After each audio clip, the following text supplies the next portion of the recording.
আবার চলে এলাম নতুন একটা ভিডিও নিয়ে। আজ আমি নতুন একটা রাজবাড়ির সন্ধান দেব, তাও আবার কলকাতার মধ্যে, নর্থ কলকাতাতে। খেলাদ ভবন বা পাথুরিয়াঘাটা রাজবাড়ি। জোড়াসাঁকো বাড়ির একদম কাছেই এই পাথুরিয়াঘাটা রাজবাড়ি। 47 পাথুরিয়াঘাটা স্ট্রিটে আছে এই পুরনো সুবিশাল সুসজ্জিত রাজবাড়িটি।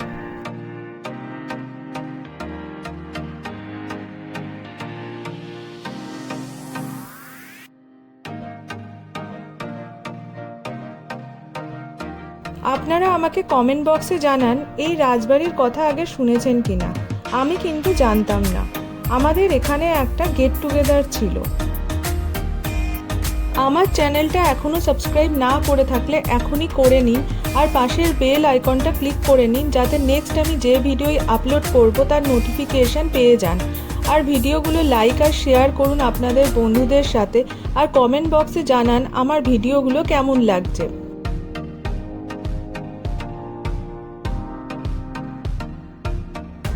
চলে আসি এই রাজবাড়ির কথাতে।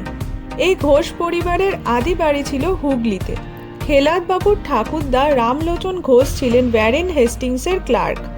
ওয়ারেন হেস্টিংসের আমলে সপরিবার পাথুরিয়াঘাটায় চলে আসেন 46 নম্বর বাড়িতে। 1829 সালে খেলাদ ঘোষ এই বাড়িতে জন্মগ্রহণ করেন। 1844 সালে খেলাদ ঘোষ এই বাড়িটির পাশেই 47 নম্বর বাড়িটি বানান। নির্মাণের সময় লেগেছিল প্রায় 2 বছর। বাড়িটা দেখে বোঝা যায় আজও বাংলার ঐতিহ্যকে বহন করে চলেছে। German architecture company Martin and burn এই বাড়িটি ডিজাইন করেন।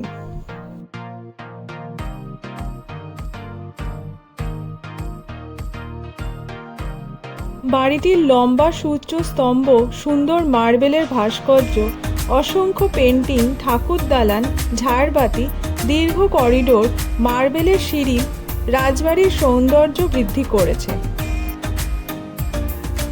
এই ভবন পরিদর্শনে শ্রী শ্রী রামকৃষ্ণ পরমহংসদেব, মহাত্মা গান্ধী, ডক্টর রাজেন্দ্র প্রসাদ, সর্বপল্লী রাধাকৃষ্ণন সহ নানান গুণী ব্যক্তি এইখানে আসেন। চলুন আমার সাথে ঘুরে দেখে নিন রাজবাড়িটা, আর কিভাবে আসবেন, বুকিং প্রসেস কি, এই সব জানতে হলে কিন্তু পুরো ভিডিওটা দেখতে হবে।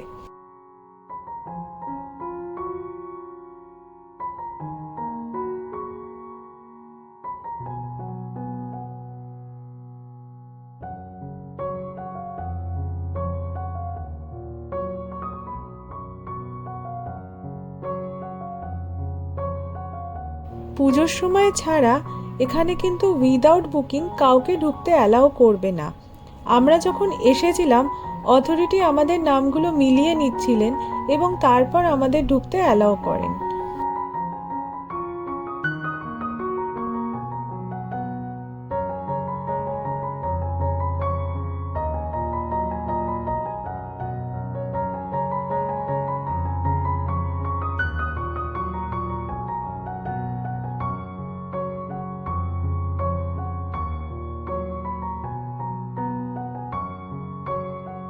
আমাদের সেদিন থিম ছিল ইয়েলো বা হলুদ রং, তাই আমরা সকলেই প্রায় হলুদ শাড়ি পরে এসেছিলাম।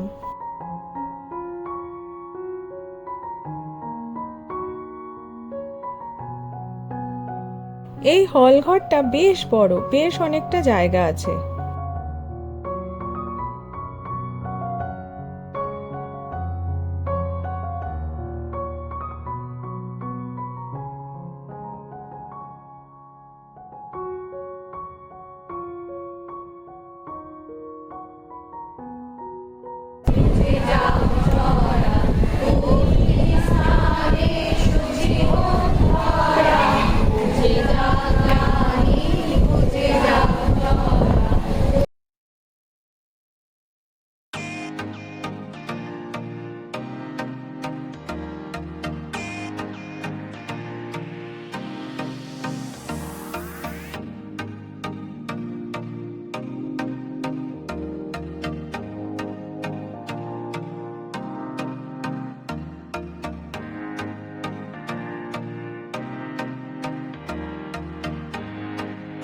এই হলঘর সংলগ্ন আরও কয়েকটা ঘর আছে।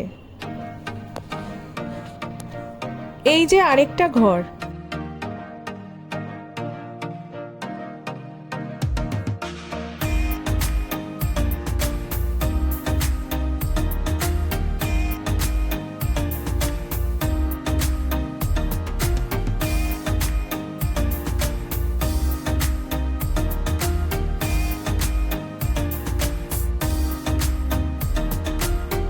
এই রুমটাতে মার্বেলের একটা গোল টেবিল আছে।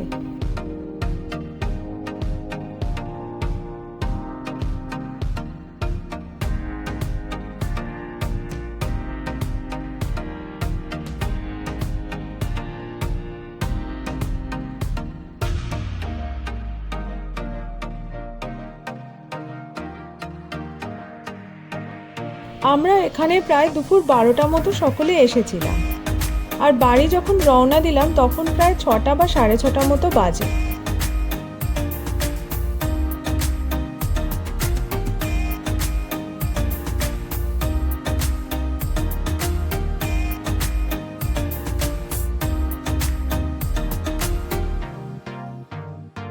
ওয়েলকাম ড্রিঙ্কে ছিল আম পান্না শরবত।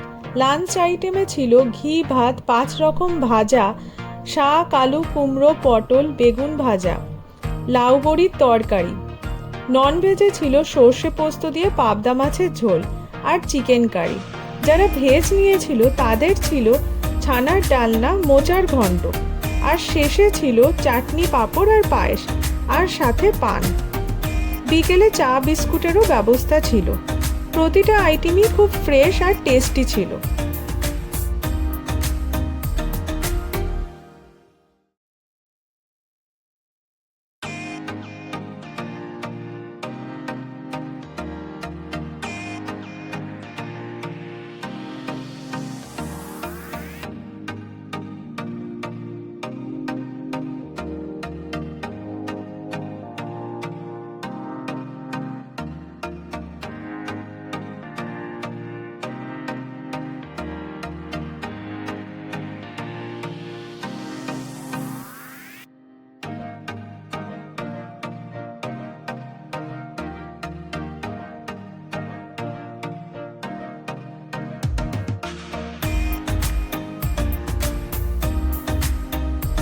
তারপর বিকেলে গরমটা একটু কমতেই আমাদের ফটো তোলা শুরু হয়ে গেল।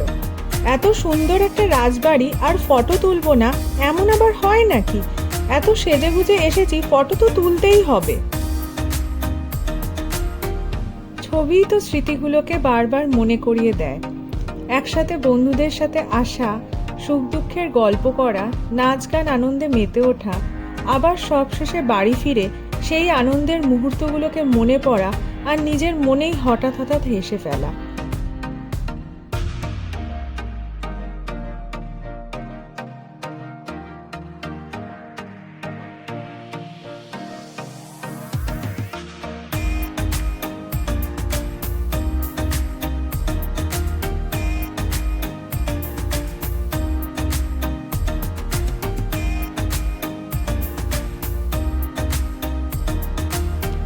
এই ঠাকুর দালানে দুর্গাপুজো খুব ধুমধাম করে হয়। এখানে দুর্গাপুজো প্রায় 170 বছরের পুরনো। পুজোর সময় পরিবারের সকলে এই ঘোষ বাড়িতে একত্রিত হয়ে খুব আনন্দ সহকারে দুর্গাপুজো পালন করে।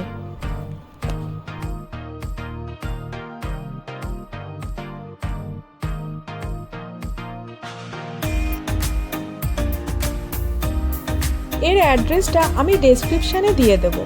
মেট্রো করে এলে গিরিশ পার্কে নামতে হবে, ওখান থেকে কিছুটা দূরে।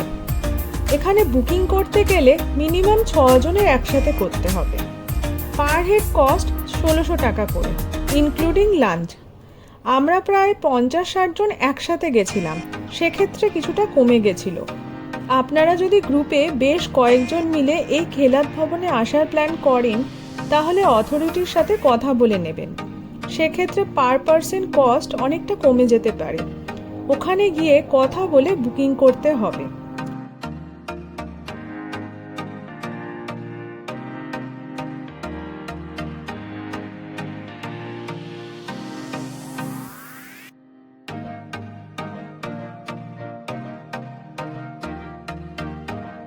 তারপর আমাদের প্রাইজ ডিস্ট্রিবিউশন সেরেমনি ছিল। আমিও সেকেন্ড প্রাইজ পেলাম, বেশ হ্যাপি হয়েছিল। প্রাইজ পেতে কার না ভালো লাগে।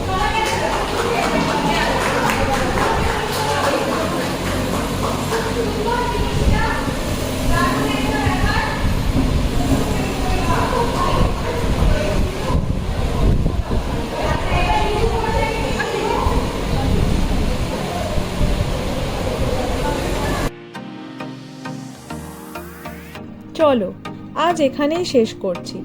আবার নতুন ভিডিও নিয়ে খুব তাড়াতাড়ি আসছি তোমাদের সাথে শেয়ার করব বলে।